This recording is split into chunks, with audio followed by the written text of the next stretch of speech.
Саламатсыздар ма балалар? Бүгінгі сабағымыз, яғни сызу сабағы. Бұл кезде бүгінгі сабағымыздың тақырыбы ол аксонометриялық кескіндер. Яғни бүгін біз аксонометриялық кескіндермен танысып өтеміз.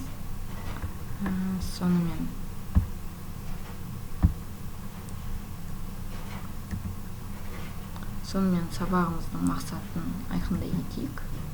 Біздің сабағымыздың мақсаты аксонометриялық кескіндердің салыну жолдарын, оларды сызбада дұрыс орналасуын үйрену. Бұл яғни бұл жерде әртүрлі жан-жақты білімді тексере кете, яғни үй жұмысын тексере кете, мына жерде әртүрлі формадағы неше сурет көрсетілгенін айтып өтсеңдер. Аксонометриялық проекция, яғни жаңа тақырыпқа кіріспе. Аксонометрия грек сөзінен аударғанда осьтер бойынша өлшеу деген мағынаны береді екен. Нәрсенің аксонометриялық проекциясын тұрғызу үшін оны қозғалмайтын тік бұрышты координаттар жүйесімен байланыстырады. Одан кейін нәрсені координаттар жүйесімен бірге жазықтыққа проекциялайды. Барлық құрылыстар мен кәсіпорын деңгейлеріндегі сызбаларда қолданылатын аксонометриялық проекциялар, олар яғни стандартқа сәйкес мест 2/317 сызықша 69 бекітеді. Келесі аксонометриялық проекциялар. Олар аксонометриялық проекцияның бірнеше түрі болады. Негізгісі қиғаш бұрышты диметриялық проекция мен тік бұрышты изометриялық проекция. Өздерің көріп отырғандай. Егер К тең М тең N-ге 3 өзгеру коэффициенттері тең болса, аксонометриялық проекцияны изометрия дейді. Ал егер К тең N тең емес М-ге 2 өзгеру коэффициенттері тең, үшіншісі тең болмаса, аксонометриялық проекцияны диметрия дейді. Ал егер К тең емес М-ге тең емес N-ге 3 өзгеру коэффициенттері де тең болса, аксонометриялық проекцияны триметрия дейді. Параллельді проекциялау К бағыты аксонометриялық жазықтығына перпендикуляр болса, тік бұрышты аксонометрия деп айтамыз.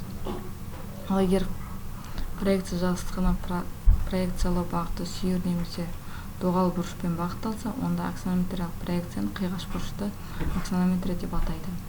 Бұл жерде бірінші көріністе бізде тік бұрышты изометрияны түсіндіріп кеткен, яғни тік бұрышты изометрияда бізде X өсі 120 градуста, яғни алынады, Y өсі де 120 градуста, Z өсі 90 градуста алынады.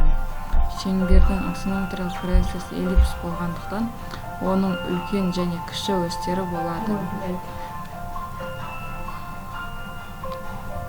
1, 2, 3 эллипстер, олардың үлкен өстері Y, Z, X аксонометриялық өстерге перпендикуляр болады, және бұрмалану көрсеткіш 2,22 тең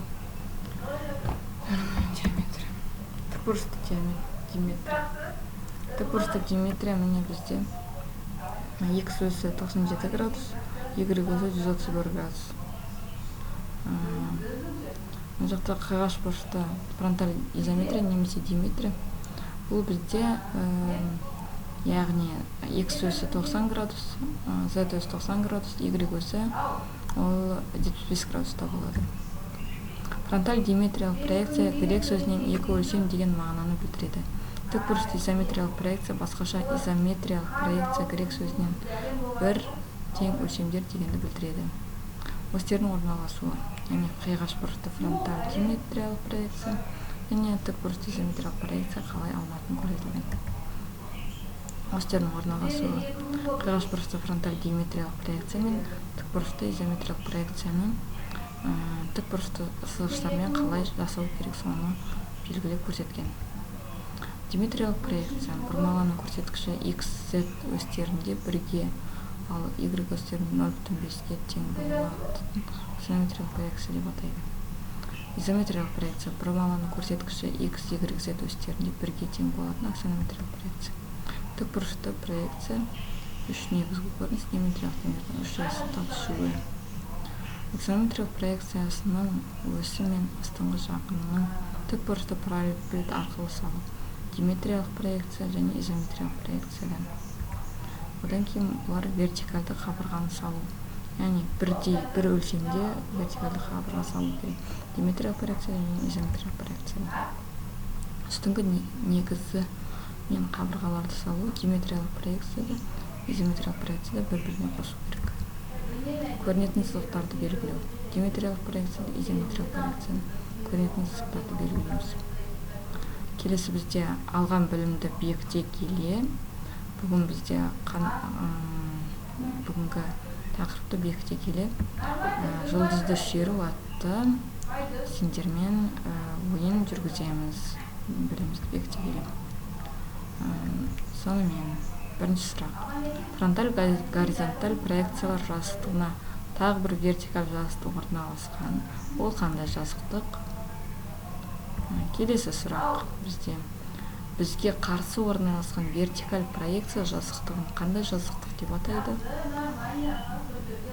Келесі фигураны жазықтыққа кескіндеген кезде проекциялаушы сәулелер бір нүктеден тарайтын болса, мұндай әдісті қалай проекциялау деп атайды?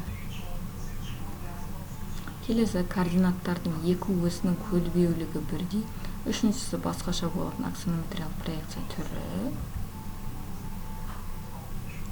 X және Y осьтерінің көлбеулігі бірдей, барлық үш ось бойынша өлшемдер бірдей келмейді. Бұл аксонометриялық проекцияның қай түрі?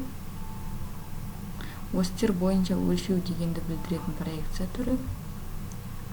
Жауаптары, яғни бірінші сұрақтың жауабы профиль, екіншісі фронталь, үшіншісі орталық, төртіншісі диметрия, бесінші сұрақтың жауабы изометрия, алтыншы соңғы сұрақтың жауабы аксонометрия. Кестені толтырыңыздар. Бұрмалану көрсеткіші X, Y, Z осьтерінде бірге тең болатын аксонометриялық проекция түрі. Жауабын жасаңыз. Бұрмалану көрсеткіші X, Z осьтерінде бірге, ал Y осінде 0,5-ке аксонометриялық проекция түрі. Және үшінші аксонометриялық проекциялар саны. Бірінші сұрақтың жауабы изометрия, екіншісінікі диметрия, үшіншісінікі, яғни негізгі аксонометрияның түрі, екі түрі бар. Үйге тапсырма изометриялық, диметриялық осьтерді тұрғызу. Сонымен сау болыңдар, назарларыңа рахмет.